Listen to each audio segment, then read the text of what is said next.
Okay.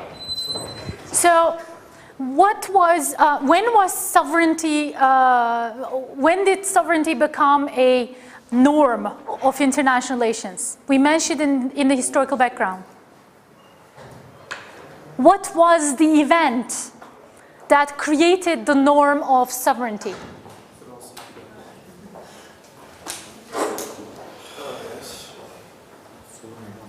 What is the most important historical event you learned in the IR department in your courses? Okay, so, so I asked the question that way, you know. Okay, Westphalia is known to create the norm of sovereignty. Now I say norm of sovereignty, not a law. Why is that? What's the difference between a norm and a law? Not necessarily, but law is law is enforced usually, and there are punishment mechanisms to enforce laws. But norms are not like that, right? So not to be late to class is okay. Not to be late to class is a law. At least from today on, it's a law. If it was a norm, it would be very polite not to be late, not to come in when the professor is talking. So a norm would not necessarily be enforced through punishment, but there is a social understanding in norms, okay? That's how a norm and a law are different. So sovereignty is not a law, so there is no enforcement of punishment if you violate sovereignty.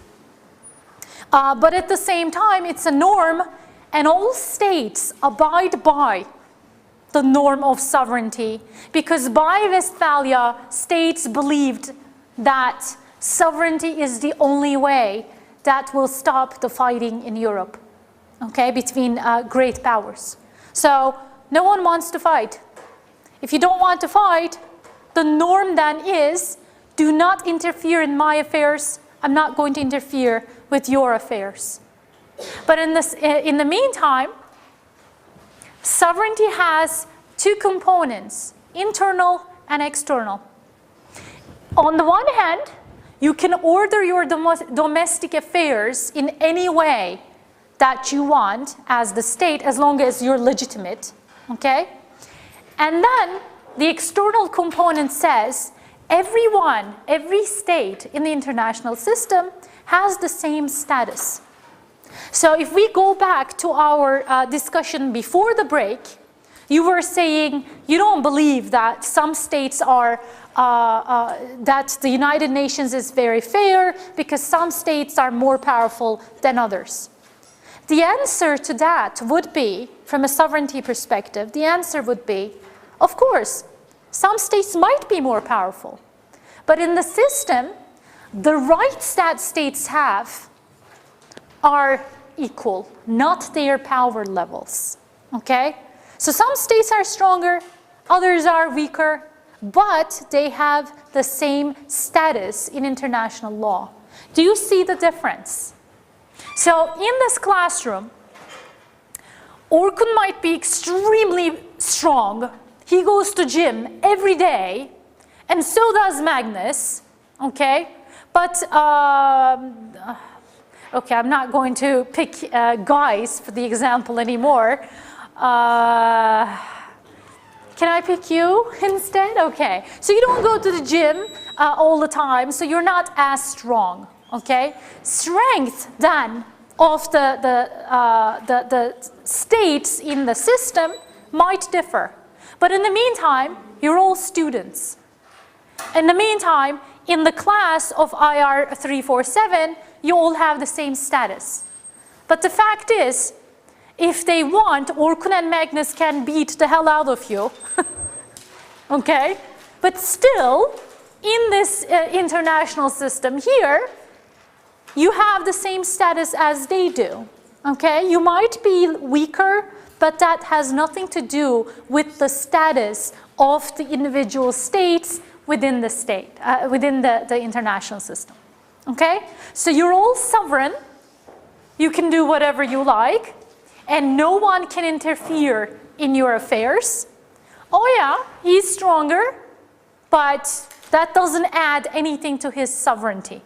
So the norm of sovereignty is established to ensure that all of you have the same status, so that you're not going to interfere with each other's affairs, so that you will do whatever you deem is necessary inside your borders. But on the other hand, people argue, there are IR scholars who argue that because Magnus is stronger than you, he actually violates your sovereignty and nothing happens. That is the argument from a critical perspective, for example. Remember critical perspective we talked about? So from a critical perspective, weaker states become, weaker states' sovereignty and rights become violated by stronger states, and no one really does anything for that. UN, you said, is not fair. So in a situation where your right is violated, a critical theorist might argue that the UN doesn't do much for you because you're weaker and the stronger state will win. Okay, the argument in the UN. So guys, sovereignty is a norm, a concept that was supposed to bring peace to the international system if you enforce it. But in the meantime, there aren't as many mechanisms as there should be to protect sovereignty of each state. That's the argument. Did you have a question? If you don't provide equality among states. Equality of what? Status or power? Status and power. Both? It's not possible though. Is it possible? Sovereign states will be much powerful than another states. Okay, but is it possible? Also, they will dominate another states because of this. So you will not provide equality between states. Okay. Powerful states much more than powerful another states. Let me ask. Okay, let me ask you all the question: is it possible to have equal levels of power among all the states? Of course not. Of course it's possible. Is it possible? Anything is possible is the answer. Okay, good answer. Is it? Okay, how can we have every one of you as powerful as the other? So, you've been going to gym for the last 15 years. I'm making this up. Yes, so you're very strong. And Orkun has been going to gym for the last 14 years. Tülay has just started. So is it possible for Tülay to be as powerful as you are in the near future? Okay, let me see hands. Let me see hands. If you use supplements, then it will be faster. Okay, if you use supplements, pills, then you can become strong. In the meantime, though, you can get ill. Maybe not. Or maybe not. 50-50 chance. If you want to get strong, you have to do it. That's true. Haven't I told you that the affairs of the international system also depends on luck, chance as well? So there's 50-50 chance. True. Tülay might actually get as powerful as both of you guys, or she might actually die trying it with the supplements. Knock on the wood. Okay. Can we argue that everyone should actually try to become as powerful as these guys? The realist answer would be, sure. If you want to protect your national interest, increase your power, maximize your gains, minimize your costs. Why not? Yes? Well, there are theories that say that sovereignty is becoming, and the nation state is becoming less relevant, and we're moving to regional or global entities. So the EU being a starting example, and I believe this will occur in 100 years or so. And as sovereignty becomes weakened and there are more regional entities, then it does not matter if nations are more powerful than one another, because violations are far less likely to occur. For example, it would be far less likely for one EU member state to violate the sovereignty of another EU member state. Because the laws become strengthened. This argument actually is becoming quite popular, guys. That states will become, the state system will become the way it was in 1200s or 1300s.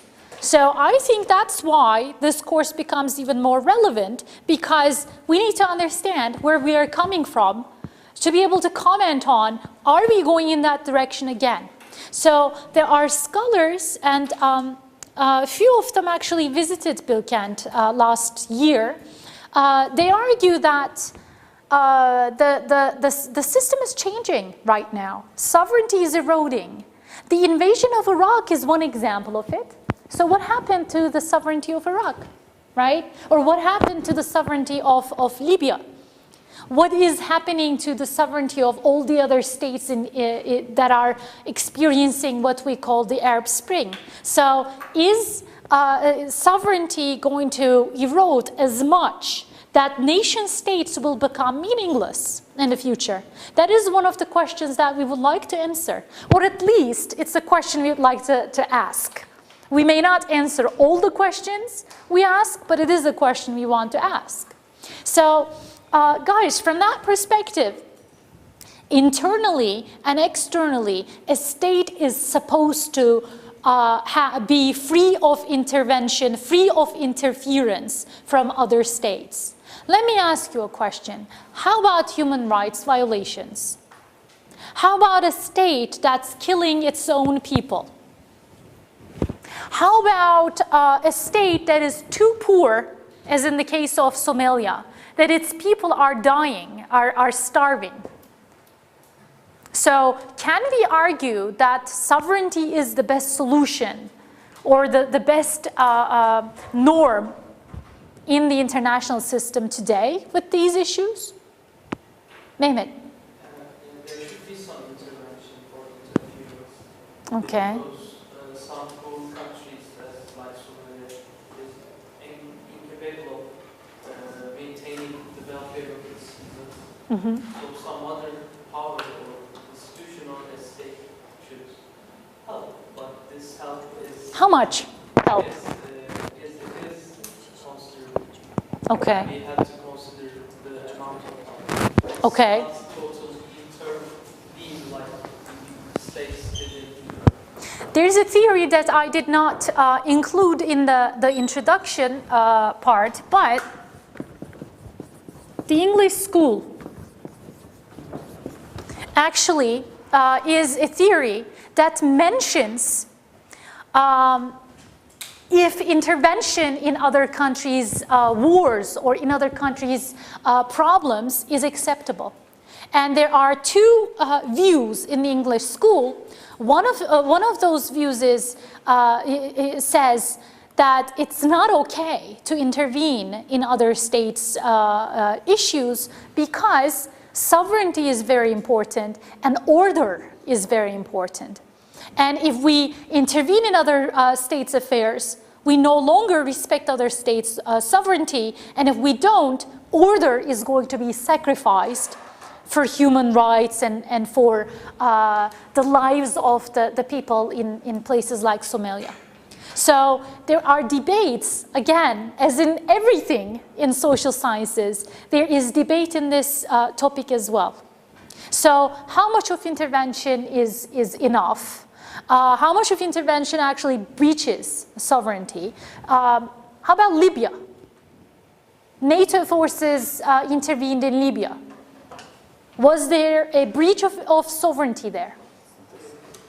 The first question to ask is, when you ask the question of, was there breach of sovereignty? The first question is, well, the next question is, that should come first, is, how strong or how much a state is indeed functioning as a state. Tell me, is Somalia a state that fits the definition of Max Weber? Isn't that an important criterion when deciding are we going to breach the sovereignty of the state or not? So in the case of Somalia, there are pirates. The central government is not able to control the situation. People are starving, and the central government is not able to provide basic services such as food to its people. So is then the state a proper state or a functioning state? If not, then is that state's sovereignty more opened to intervention? Is it more acceptable to actually intervene in that state because that state is not functioning well as a nation state? That is the right question here to ask, okay? So let me ask you, there is Somalia, and within Somalia, there's actually an entity called Somaliland, and believes that it's independent. It has declared independence, okay? And it actually functions as a de facto state.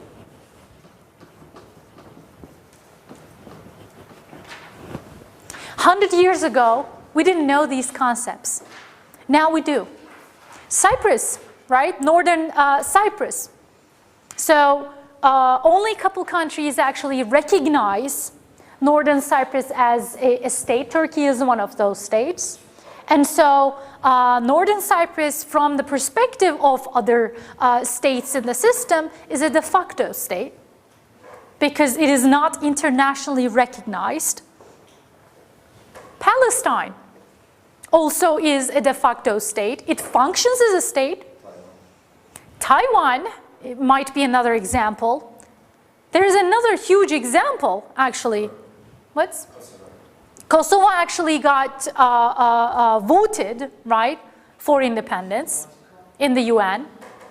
So, guys, when we have, or actually, hold on, KRG, Kurdistan Regional Government, is a de facto state that is not an independent state, but in the meantime, it has all the functions that a nation state should be functioning. Well, that's the region, Iraq is a case that I'm studying for many years. So in the KRG, you have all the ministries. It's not supposed to have the foreign affairs ministry, but it has something equivalent to it. It's just not called the foreign ministry. So in that sense, when you have every possible trait of a nation state, you're functioning, literally functioning as a nation state, but you are not internationally recognized. So you have internal sovereignty, but you lack external sovereignty. That is a de facto state, okay? So we have come to an age where there are nation states and then there are de facto states. 50 years ago, 100 years ago, this was not really something that we would foresee. So I'm trying to actually show you that a lot that we don't foresee is happening in the system, has happened in the system. And this whole norm of sovereignty and definition of a nation state are concepts that are socially constructed, meaning they're constructed by people, okay? If someone actually did not think and say, oh, if states are sovereign, there would be less war. If no one actually made that causal connection, we would not have that norm, okay? And if we didn't have that norm, who knows what would happen since 1648? Maybe things would be completely differently. Maybe we wouldn't have nation states, okay? So, did you have a question? I just wanted to say, from an international law perspective, there are different views, and some would view Taiwan and Kosovo as states. Absolutely. The Vienna Convention has a series of requirements for statehood. Yeah. The one that's disputed for recognition is capacity to enter into international relations. One view is recognition is necessary for capacity. The other view is I may be capable to enter into international relations with you, irrespective of whether you recognize me or not. I still have a capacity, and therefore I am a state based on the agreement. Absolutely. So in Taiwan's case, I think that the second case is pretty much it. You have the capacity, you're functioning as a state, and no matter who recognizes you, and there are countries that recognize Taiwan, but it's not recognized internationally, right? So guys, to be recognized, just to have recognition from 5 or 10 states is not enough. Usually it is a process in the UN, right? So Palestine actually started that process as well.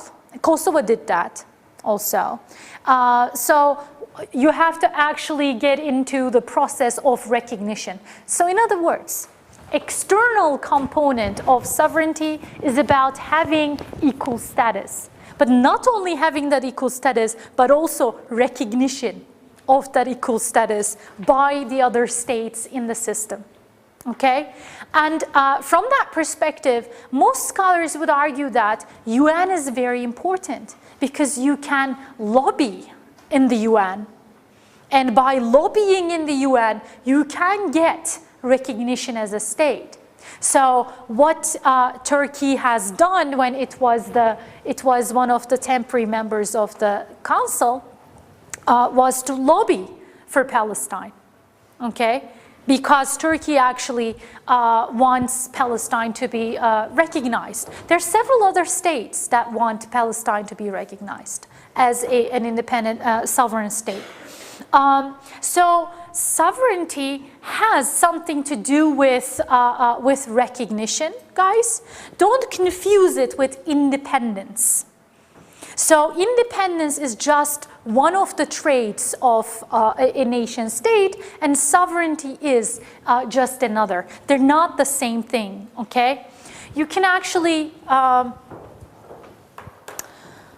I did actually talk about it not being a norm, not being a law, it's a norm.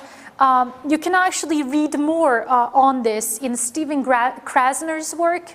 He has studied sovereignty to a large extent. He actually talks about several different aspects of sovereignty. And he also questions if sovereignty is indeed eroding in the world, okay?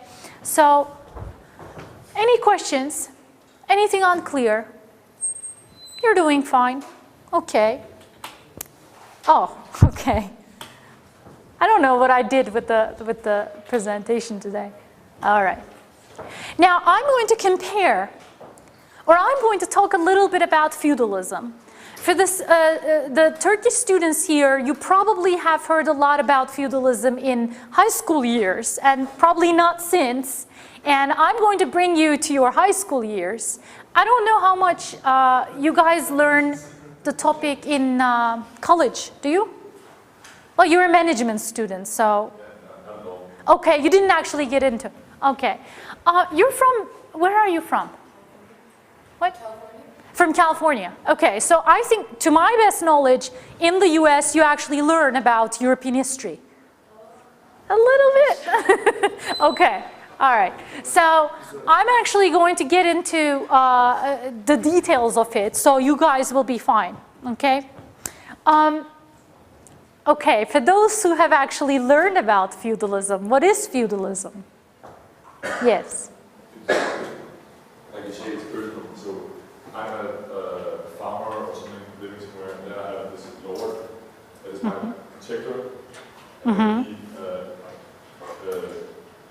assures my safety, and I have to pay some taxes from him.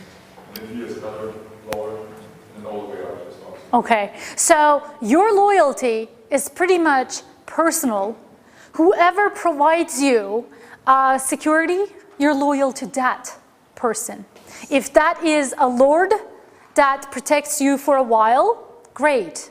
But you don't necessarily stay loyal to the same lord for the rest of your life, okay? It depends on who's more powerful, who's more able to provide you with security, Okay, so we're talking about a time before, well, after the Roman Empire comes to an end. In the Middle Ages, feudalism is pretty much what we see in Western Europe. And maybe you took courses that said, well, Ottoman Empire was very different than feudalist system because the Ottoman Empire was more central when the feudalist system in Europe was more dispersed, was more decentralized. That's probably what you remember from your high school years, right?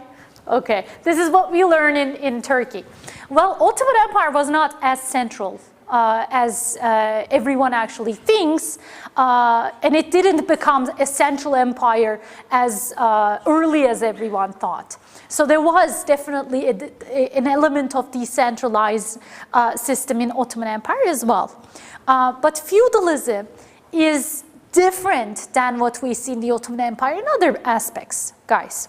In feudalism, the most important part of feudalism is about loyalty. So in this sense, in this system, I provide your security, so you're loyal to me. But tomorrow, if I get sick in this class, and if I can't provide you security anymore, and they send you another professor, are you going to stay loyal to me? Yes. Kıvanç will. And it's just him who will stay loyal. But for the rest of you, all of you will say, okay, you know, it's someone else who's teaching IR347 anymore. And so Kıvanç is going to commit suicide. So the loyalty then in that situation is quite changing depending on the circumstances. Okay, so in feudalism then, the loyalty is as long as your personal interests and your families and your close family's interests are served. If I don't serve your interests anymore, I'm not your lord anymore. And here's another thing. The lord can be loyal to a king one day and probably not so the next day. Okay, and there are knights in this system.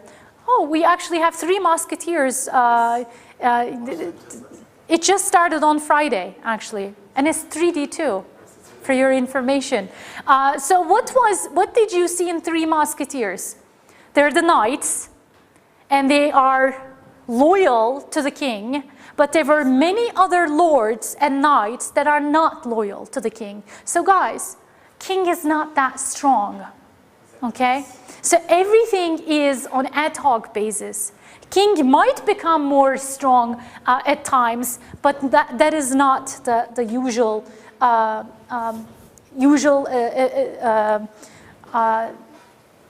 affairs of things. All administration is quite local, and in that sense, the center is quite weak. Okay? When I say center, I'm talking about the king. So think of England. So that you have a king in England, but at the same time, you have several strong lords. And some of them are loyal, and some of them are not. Now, when I talk about all administration is local, I'm not only talking about loyalty. I'm also talking about, where's my economics student? I'm also talking about economy. Okay. So economic relations are also quite local. The king wants taxes, but the taxes will sometimes come and sometimes not. Okay? Compare this with the state system today.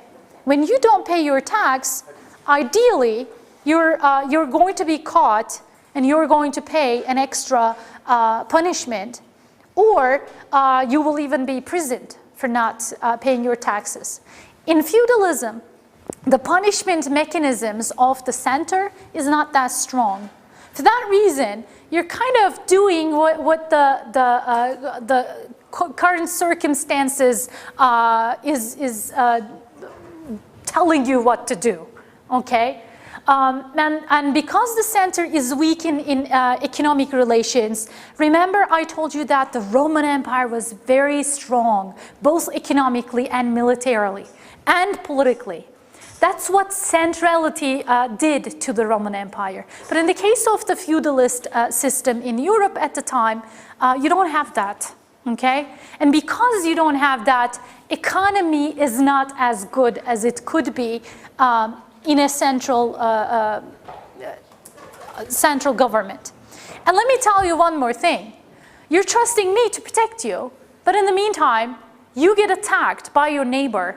And because the whole system is very dispersed and there aren't central courts, the best thing to do is probably to just kill who attacked you, or who attacked you will kill you, or you're going to hold grudges and you're going to kill that person later. So we're kind of talking about a system where everyone is responsible from its close family. And when security is provided at local level, that means you actually have to provide security for yourself as well, which means you actually have your swords and you can actually dwell with people and you can actually kill other people without much of a risk for punishment. So it kind of resembles quite a state of nature situation, right? So you are always afraid that someone will want something from you and you will get killed, or you will have to kill someone. So the whole security system is different than it is in a central system. This is something that I want you to remember.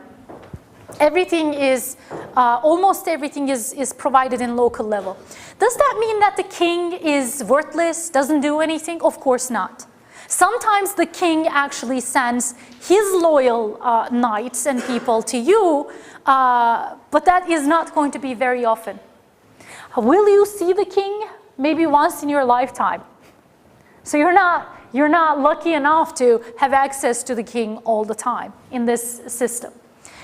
So it lacks stable and permanent institutions, court system, right? Or a permanent economic system, a taxing system. All these things do not function so well in the feudalist system.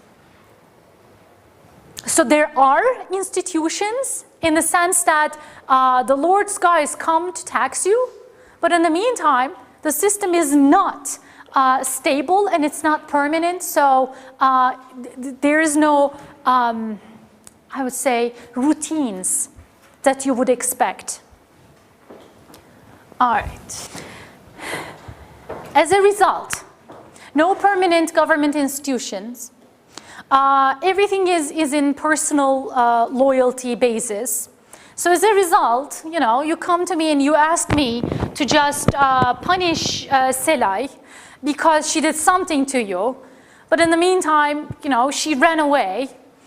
So all you need to do at that point is to use force yourself, which means the feudalist times is kind of like a Texas kind of environment where you have your own weapon and you're going to go after Selay and you're going to actually get whatever you want from her after killing her, of course. So guys, I've said a lot about killing and dying, and that's because it's quite natural. So the lifespan of a human being is not 70, 80 years as it is today, okay, at the time. So the lifespan is shorter, and the citizens have the right to use force to protect themselves.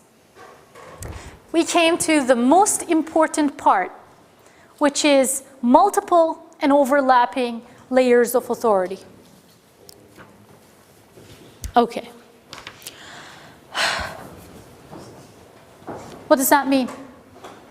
What's overlapping layer of autonomy? It's fancy, I know, but what does it mean? Overlapping and multiple layers of authority. Yes? Because there's no definite territory, so like multiple authorities. There are multiple authorities because you know what? I say that I have the right to rule in this territory, and then who were the Magnus and Orkun say, I'm strong, no, I have the right to authority here. Okay? So we're competing among each other for the authority in this same territory. And in the meantime, let's just say that I'm a French lord, okay?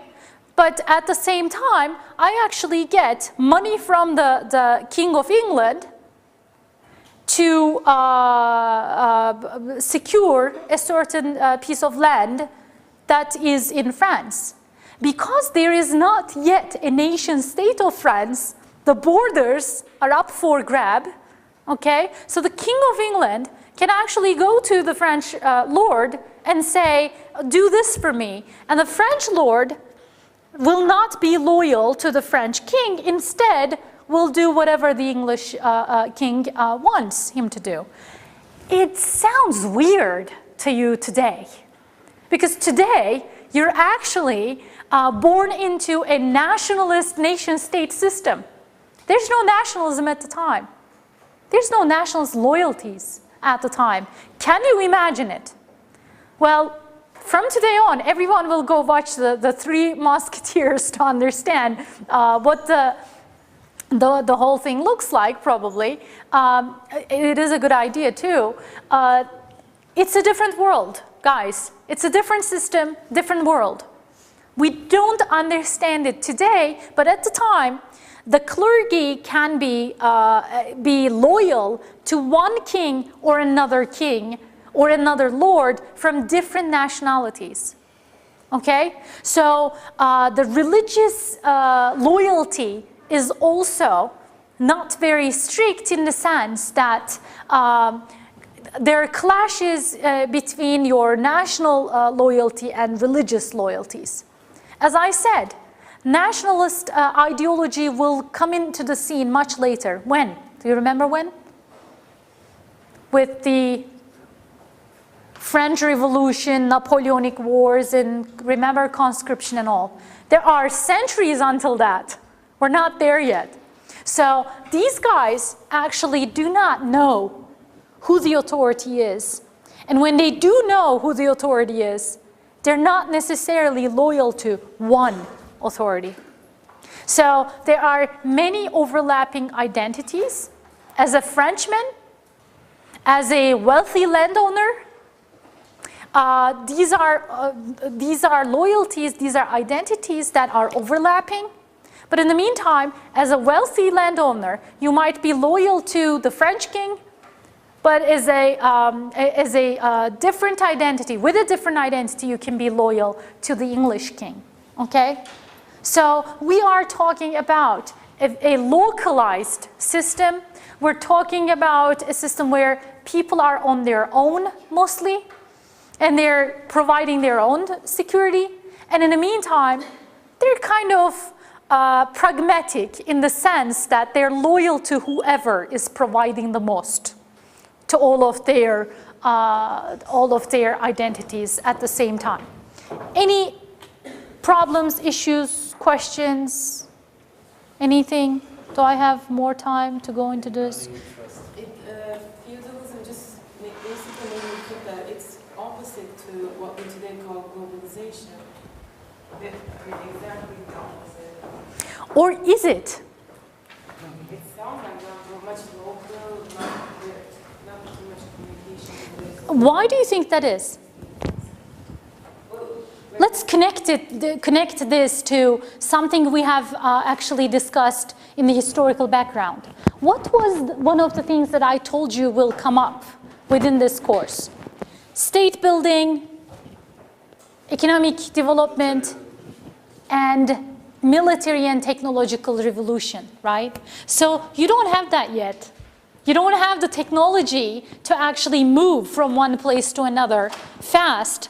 So in that sense, you actually are stuck.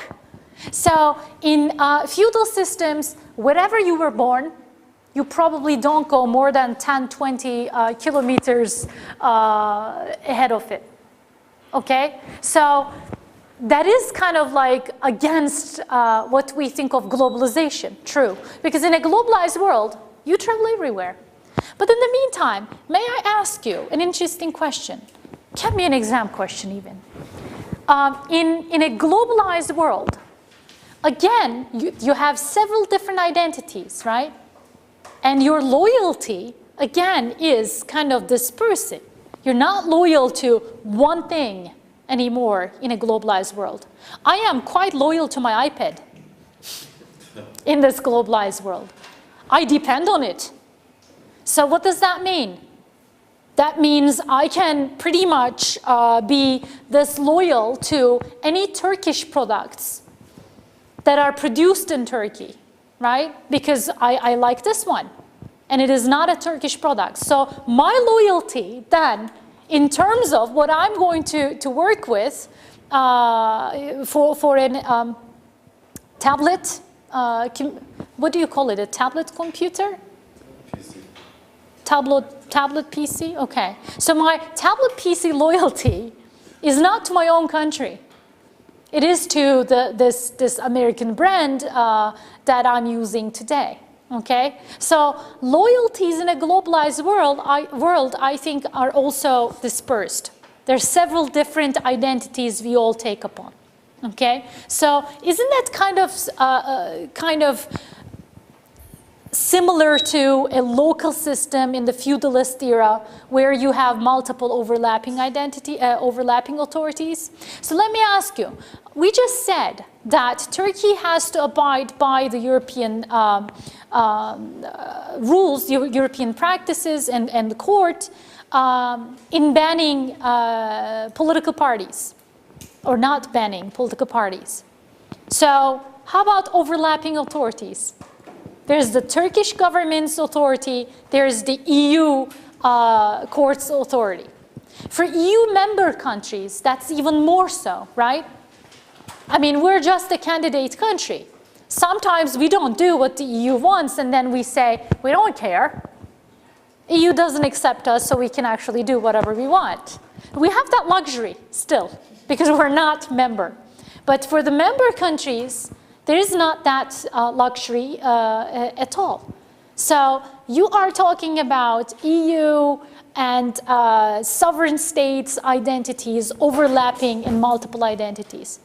And on top of that, you have personal loyalties and you have family loyalties, you have, I don't know, environmental loyalties and all sorts of loyalties. So I kind of think that the feudal system may not be exact opposite of a globalized world. No, when you put it that way, yes. When I put it that way, now they have common traits. I would recommend you not to think of these things in absolute terms, okay? Because nothing really is completely the exact opposite of another era, another concept, or so always think of the gray areas, okay? Especially in this course. This is not a course where you can apply the black or white logic. I'm not going to get into this. So if you don't read Sprout by Thursday, you're actually going to be quite unhappy because you're not going to understand the word that I'm saying, okay? So read Sprout. Thank you.